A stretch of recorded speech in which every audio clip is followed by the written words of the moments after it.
I forgot the hidden cameras.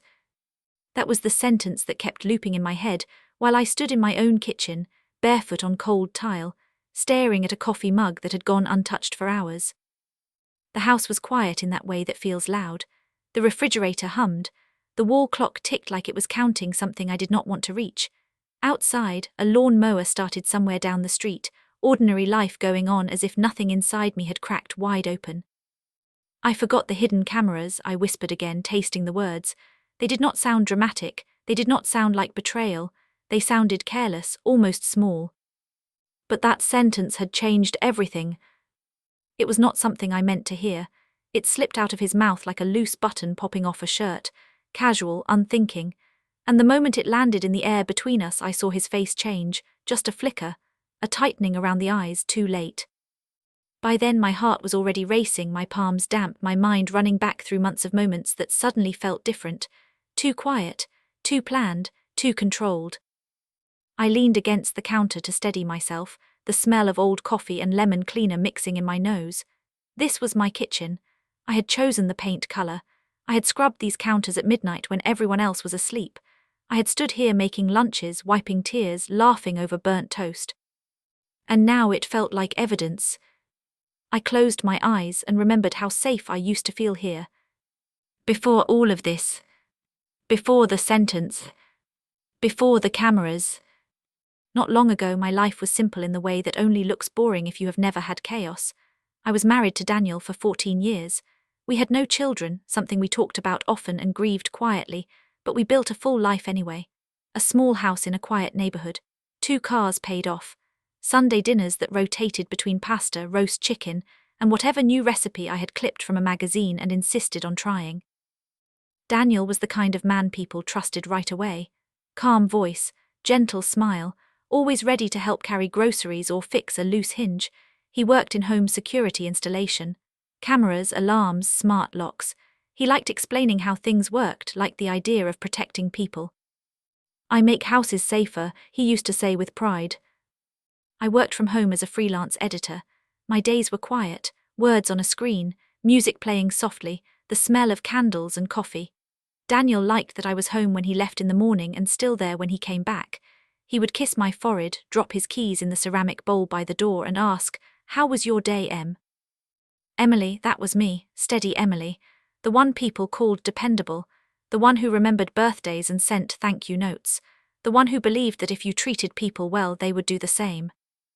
Our evenings were predictable. Dinner at the table, phones face down, a show we half-watched. Sometimes we talked about trips we might take someday. Italy, the coast of Maine, places we said we would see when work slowed down. I thought we were happy. Looking back now, I can see the hairline cracks, the way he started checking his phone more often, the way he volunteered to do errands that never used to interest him, the way his affection became careful, measured, like he was afraid of something spilling. At the time, I told myself it was stress. Work had been busy, his company was expanding, he talked about new clients, bigger projects. "You're quiet lately," I said once, brushing my hand over his arm as we sat on the couch. "Just tired," he replied, smiling without looking at me. "Nothing to worry about." And I believed him, because that is what you do when someone has earned your trust over years of shared life. The cameras started innocently enough.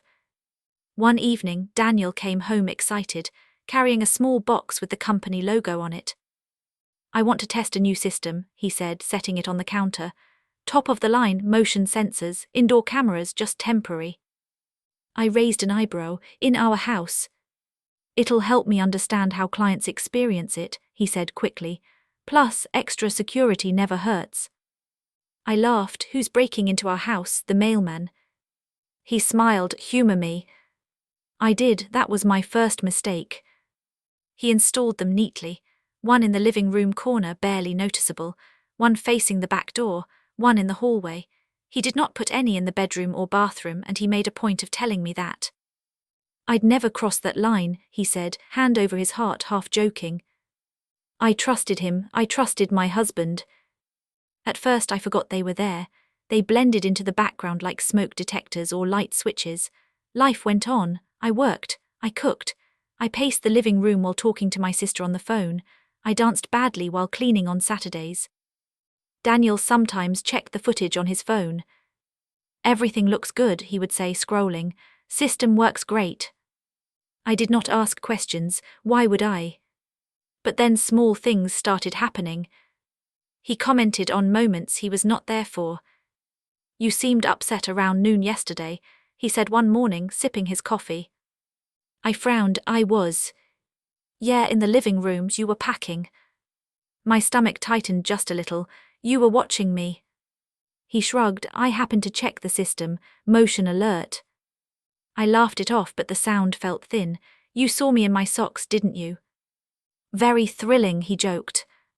Still, something shifted. I started noticing how often he checked his phone, how quickly he turned the screen away when I walked by, how he asked oddly specific questions. Did anyone stop by today? Did you leave the house around 3? Once I came home from a walk and found him rewinding footage on the living room camera, his brow furrowed. What are you doing? I asked. Glitch, he said too quickly. Just testing.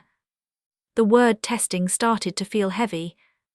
I began adjusting myself without thinking, standing straighter, speaking softer. I stopped singing while cleaning. I stopped packing when I was anxious. The house no longer felt like a place where I could fall apart. One afternoon I stood in the kitchen staring at the camera in the corner. It was small, black, silent. I waved at it, half joking, half uneasy. Are you judging me? I said out loud. Later that night, Daniel laughed when I told him. You're imagining things, he said, pulling me close. It's just technology. But technology, I was learning, has a way of amplifying whatever intention sits behind it. The first real crack came on a Tuesday. I had finished a long editing job and decided to surprise Daniel by cooking his favorite meal. Lemon chicken, roasted potatoes. I set the table nicely, even lit a candle. When he came home, he seemed distracted. His eyes kept darting to his phone. You okay? I asked. Yeah, he said, just a long day. We ate mostly in silence. After dinner, he stood and began clearing the plates without being asked. Another small thing. Daniel liked routines, and this was not one of them. I'll get it, I said. No, I've got it, he replied a little too quickly. As he turned toward the sink, his phone buzzed on the counter. I did not mean to look. The screen lit up and a name flashed briefly. Sophie. I did not know a Sophie. He noticed my glance and flipped the phone face down. Work? I asked, keeping my voice light. Yeah, he said, client.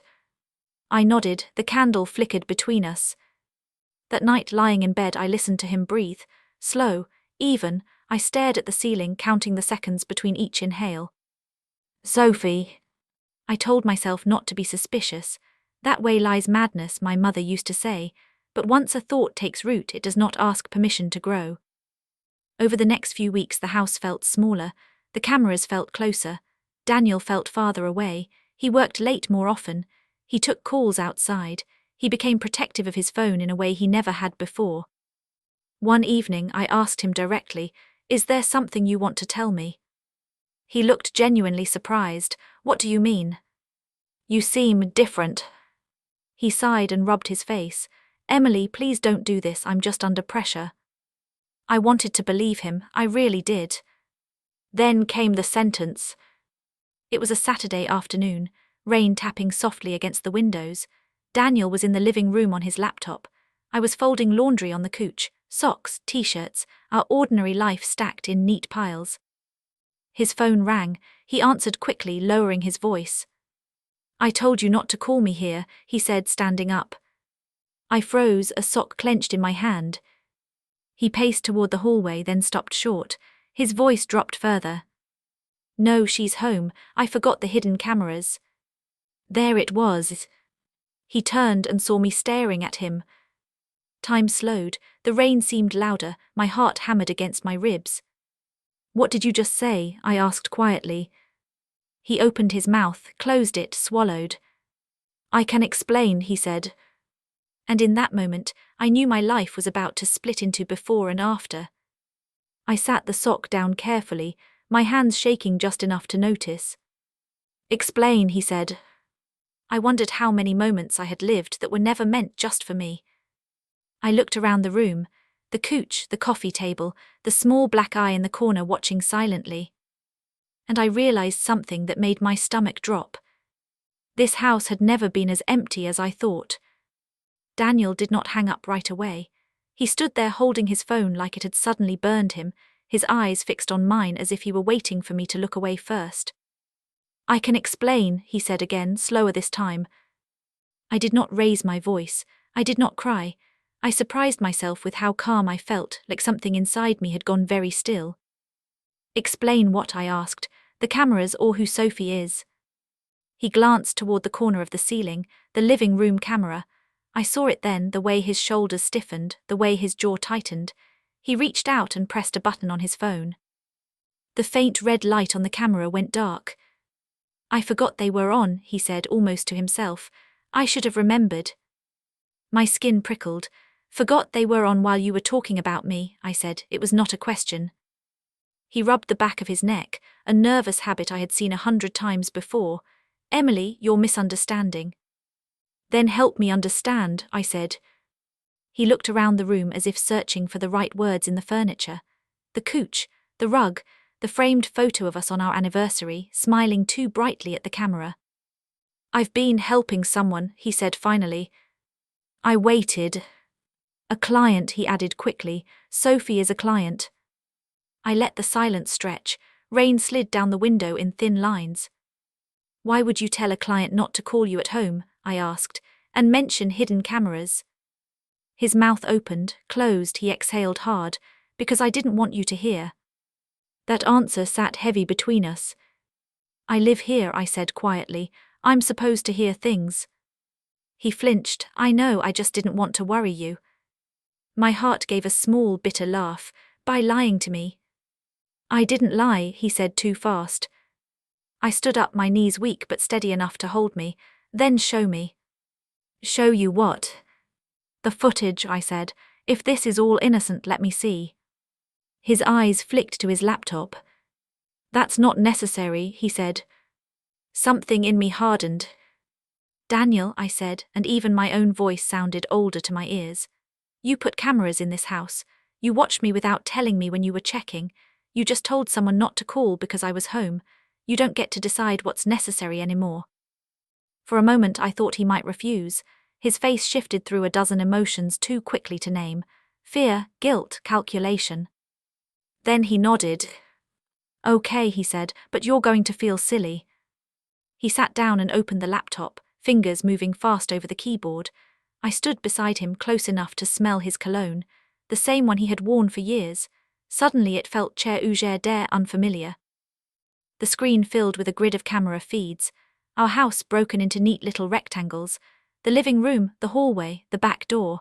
Each angle felt intrusive now, like a stranger standing too close. He clicked through clips, fast-forwarding, narrating as he went. "See, nothing, just you working, cleaning, me coming and going." I watched myself move across the screen, a ghost version of me folding laundry, stretching my back, staring out the window. "How often do you watch this?" I asked. "Only when I get alerts," he said. "And how often do you get alerts?" He hesitated. "The system is sensitive." I leaned closer to the screen. "Show me last Thursday." He blinked. "Why Thursday?" "Because you asked me if I left around 3, I said. "I want to know why." His hand hovered over the mouse. I saw it then, the smallest shake. "Emily," he said softly, "you're spiraling." "No," I said, "I'm remembering." He sighed and clicked. Thursday afternoon. There I was, coming home from my walk, setting my keys down, slipping off my shoes. I watched myself pause, lean against the wall, take a deep breath. I remembered that moment. I had felt overwhelmed, lonely. I had pressed my forehead to the wall and closed my eyes. On the screen, Daniel rewound it, played it again, zoomed slightly. "Why are you zooming?" I asked. He froze. "I just wanted to see." "See what?" I interrupted. "My face." "Yes," he said, "you looked upset." "So you zoomed in on me," I said slowly, "instead of asking me later how I was." He rubbed his temples. I was trying to understand. "From a screen," I said. Something shifted in his expression, defensive now. You're overreacting. That word landed hard. I straightened. Turn it off. What? The cameras, I said, all of them now. He stood up abruptly. I can't just. Yes, you can, I said. They're in my house too. He stared at me, his chest rising and falling. Then he shook his head. Emily, please, this is my work. No, I said, this is my life. For a long moment we stood there, facing each other across years of shared history. Finally he clicked a few keys. The feeds went dark one by one. The house seemed to exhale. That night we slept back to back, a thin strip of mattress like a border neither of us crossed. I stared at the dark ceiling, replaying his words. I forgot the hidden cameras. Forgot. The next day, while Daniel was out, I walked through the house slowly. I stood in every spot where a camera had been. I tried to remember how it felt to be myself there, to cry, to laugh, to be messy and human. Something inside me would not settle. By Monday I was watching Daniel the way I once watched the weather, not accusing, just noticing. He deleted messages more often. He took calls in the garage. He started showering as soon as he came home, as if he needed to wash something off. One afternoon he came home early, his energy off. They're auditing some systems at work, he said. Routine. I nodded. That's stressful. He smiled tightly. Yeah. That night after he fell asleep, I lay there listening to the quiet house. No hum of cameras now, just the clock, the wind outside. I did something I am not proud of. I reached for his phone. It was locked, of course. He had changed the code recently, another small thing I had ignored. I set it back down and stared into the dark. Trust once cracked does not break cleanly, it splinters.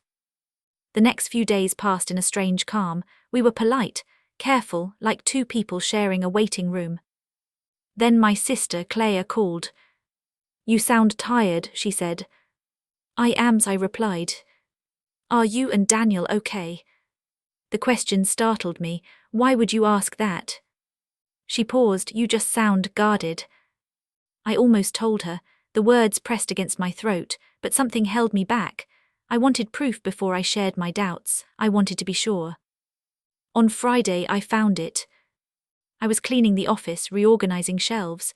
Daniel rarely used the desk there. As I wiped dust from the back corner, my cloth caught on something.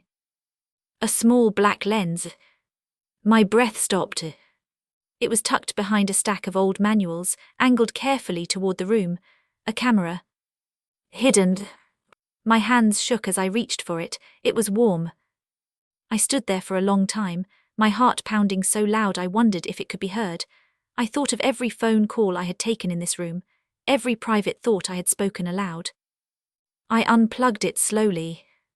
That evening, Daniel came home humming. He stopped when he saw the camera sitting on the kitchen table between us.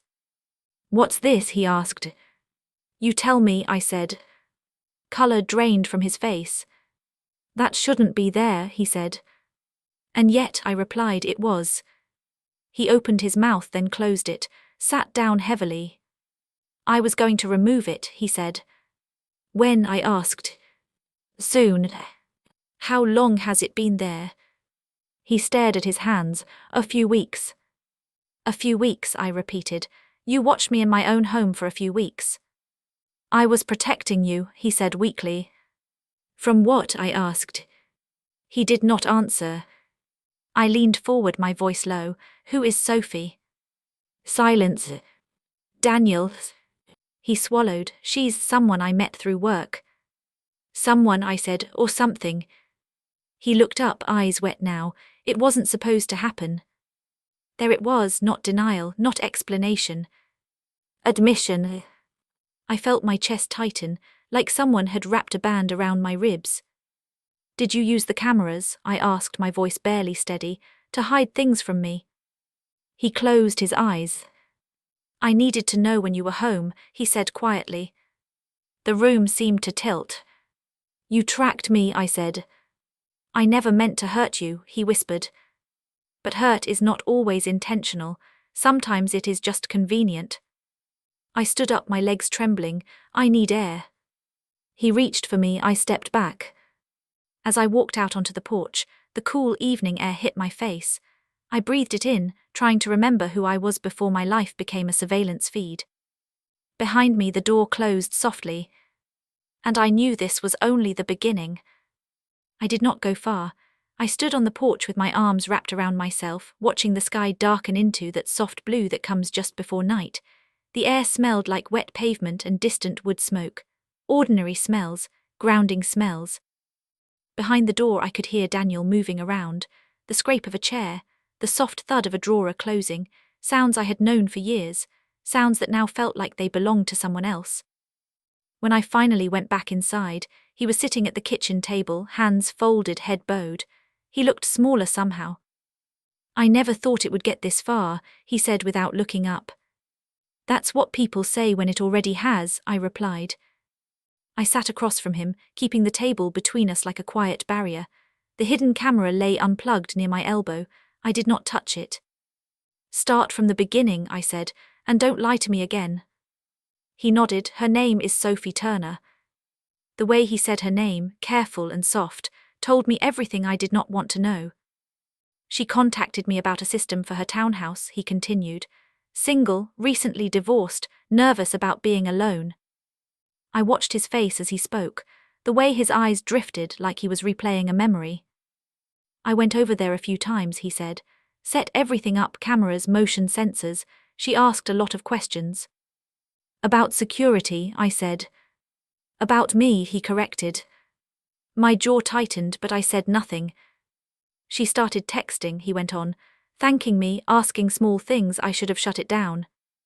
"But you didn't," I said. He shook his head. It felt harmless at first, just someone needing reassurance. "And then," I prompted. "And then it didn't," he said quietly. He looked up at me then, his eyes shining. I felt seen, needed. I almost laughed. The sound caught in my throat and turned into something sharp. "Needed," I repeated, "while I was right here." "You didn't do anything wrong," he said quickly. "This is on me." "Don't protect me now," I said. "Tell me the truth." He took a deep breath. "I started staying late at work so I could see her. I told myself it was still innocent, that nothing physical had happened." My hands curled into fists under the table. "Had happened," I said. He nodded. "Eventually." The word hung there, heavy and undeniable. "And the cameras," I said. "My cameras." He hesitated. "I didn't want you to find out." "So you watched me," I said. "Tracked me, made sure I wouldn't walk in on you lying." He nodded again, shame etched into every line of his face. "I needed to know when it was safe." Safe. The irony burned. I pushed my chair back and stood, packing the kitchen slowly. Each step felt deliberate, like I was walking through the wreckage of my own life. "You turned our house into a tool," I said. "You turned me into footage." "I know," he whispered. "How many times?" I asked, stopping in front of him. "Did you watch me and then go to her?" He closed his eyes. "I don't know." "Try," I said. "Too many," he admitted. That was worse. I walked down the hallway to the bedroom, needing space, needing distance. I opened the closet and stared at our clothes hanging side by side. His jackets, my dresses, lives intertwined thread by thread. When I came back, he was still there. "I want a divorce," I said. He flinched as if I had struck him. "Emily, please," he said, standing. "Let's talk about this." "We are talking," I said calmly, "and this is me talking." "We can go to counseling," he said. "I'll quit my job, I'll do anything." I looked at him, really looked, the man I had trusted to protect me, to share my life. "You already did anything," I said. "You just didn't include me." Silence filled the kitchen again. "I'm going to stay with Claire for a while," I said. "You can pack a bag or I can." "I'll go," he said quickly. "This is your house." "Our house," a voice in my head corrected, but I let it go. He moved through the house gathering things. I stayed in the kitchen listening. Each sound felt like punctuation, a zipper, a drawer, footsteps. Before he left, he stopped in the doorway. "I never meant to hurt you," he said. I met his eyes. Intent doesn't erase impact. He nodded, tears spilling now, and walked out. The door closed. This time the house did not feel empty. It felt watched even without the cameras, like the walls remembered. That night I did not sleep. I unplugged every device. I covered the corners where the cameras had been. I sat on the couch wrapped in a blanket, listening to the clock tick toward morning. By dawn, I had made a decision. I was not going to let this end in whispers. The next few days were a blur of practical things. Claire insisted I stay with her, but I needed to be in my own space. I changed passwords, I called a lawyer, I boxed up Daniel's remaining things. And then I did something I never thought I would do. I accessed the system. Daniel had been careless. In his rush to remove things, he had forgotten something important, the master account. My email was still linked. I logged in, my hands steady now, my heart strangely calm. There it all was.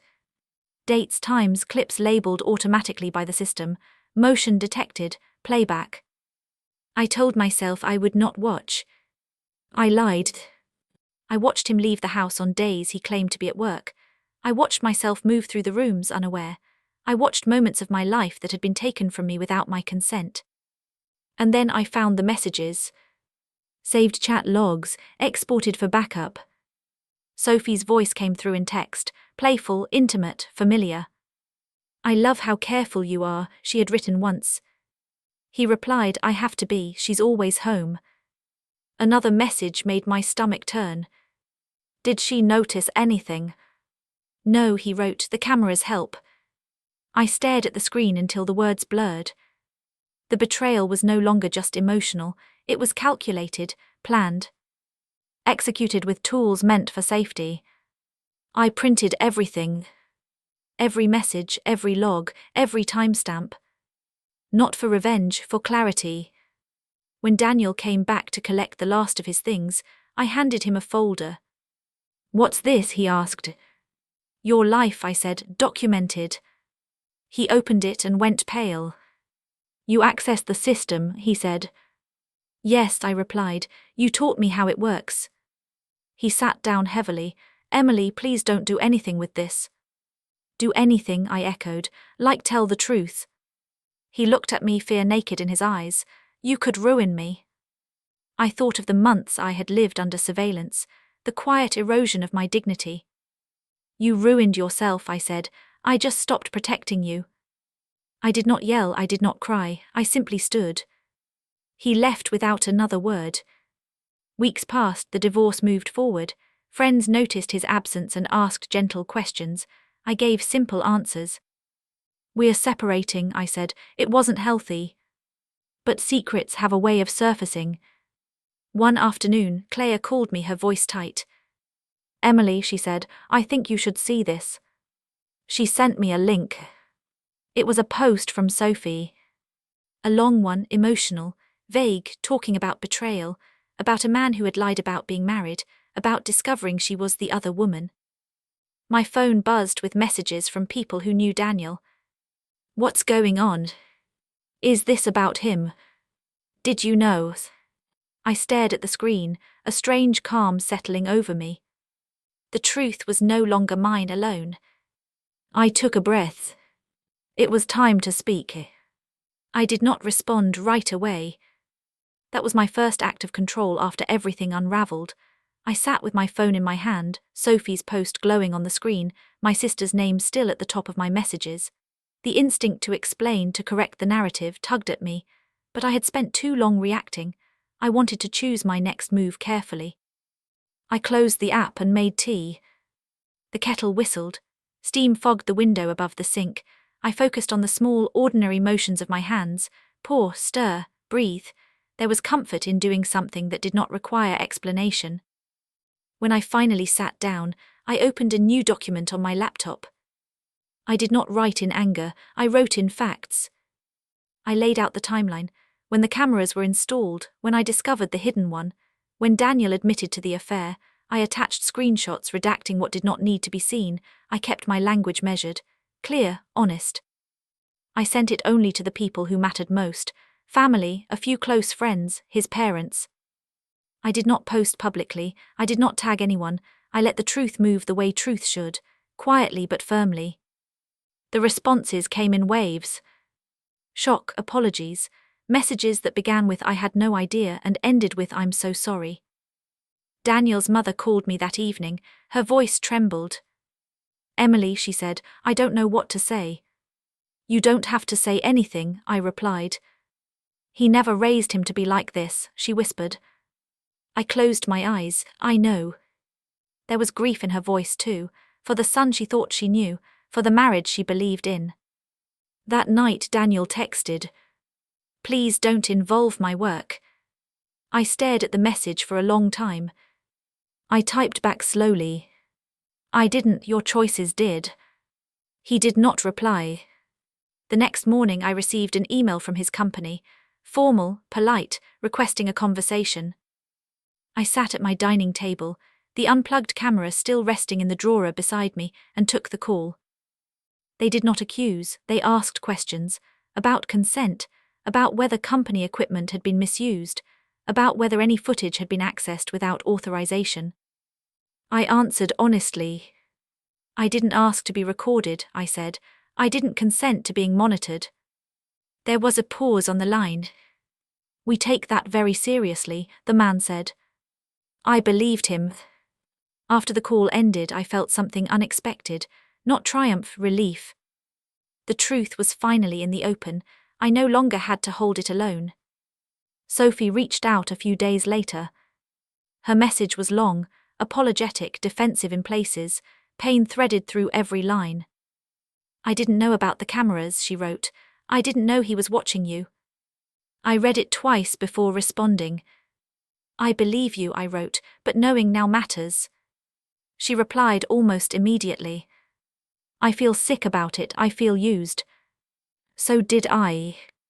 We did not become friends, we did not bond over shared betrayal, but there was a strange, sober understanding between us, two women standing on opposite sides of the same lie. The divorce finalized quietly, no dramatic courtroom scenes, just signatures and silence. Daniel moved out completely. The house felt different with his things gone, lighter in some ways, hollow in others. I redecorated slowly. A new rug, fresh paint.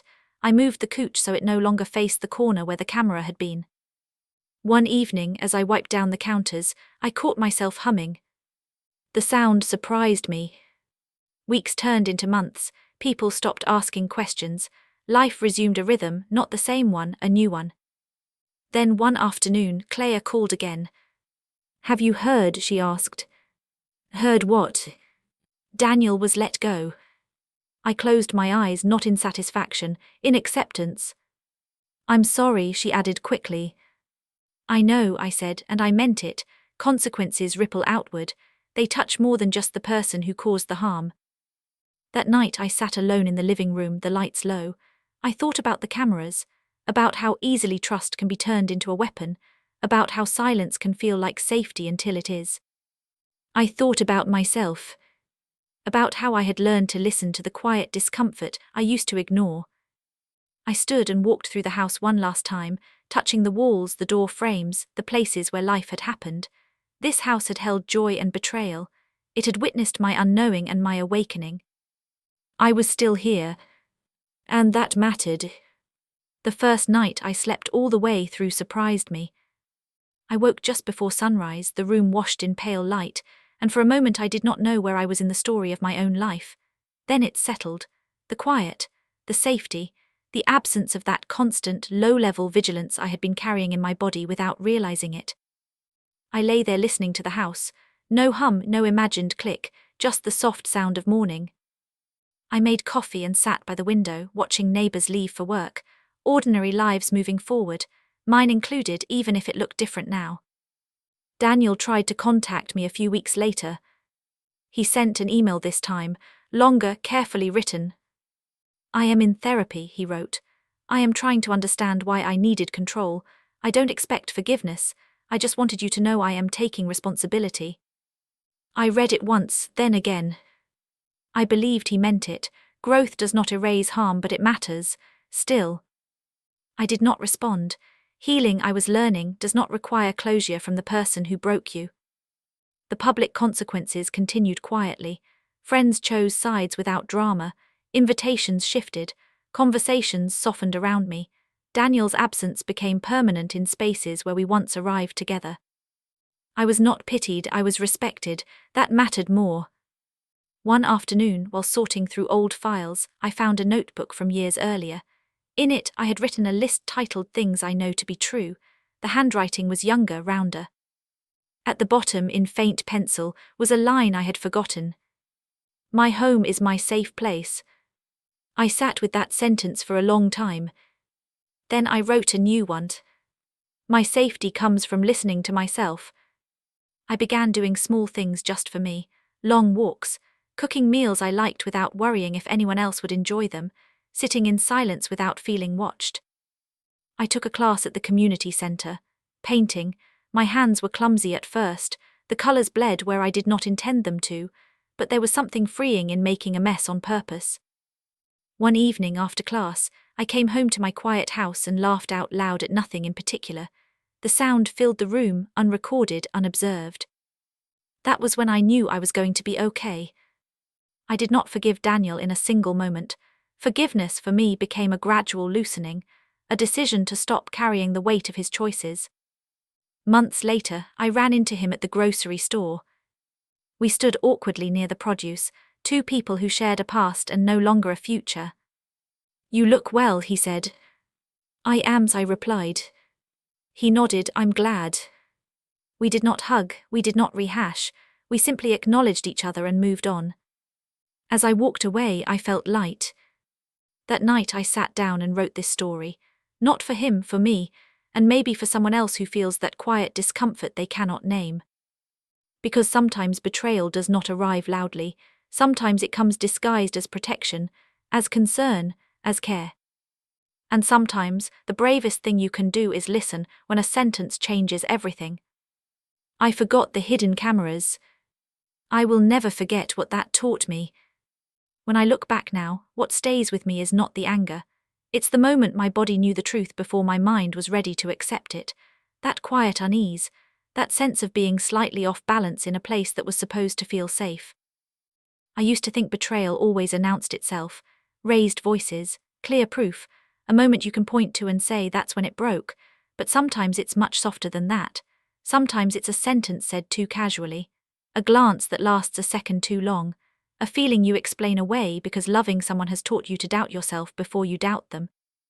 I learned that privacy is not secrecy, it is dignity, and trust is not about how much you can see but how much you choose not to control. If you're listening to this and something in your life feels wrong in a way you can't quite explain, I hope you take that feeling seriously. You don't need proof to deserve peace. You don't need permission to protect your sense of safety. I found my way back by listening, by telling the truth calmly, by choosing myself without turning bitter. And I wonder, if you had been in my place, standing in your own kitchen with your world quietly shifting, would you have listened to that sentence when it changed everything? If this story spoke to you, share your thoughts in the comments. Your voice matters here. And if you want to hear more stories like this, told slowly and honestly, I hope you'll subscribe and stay a while.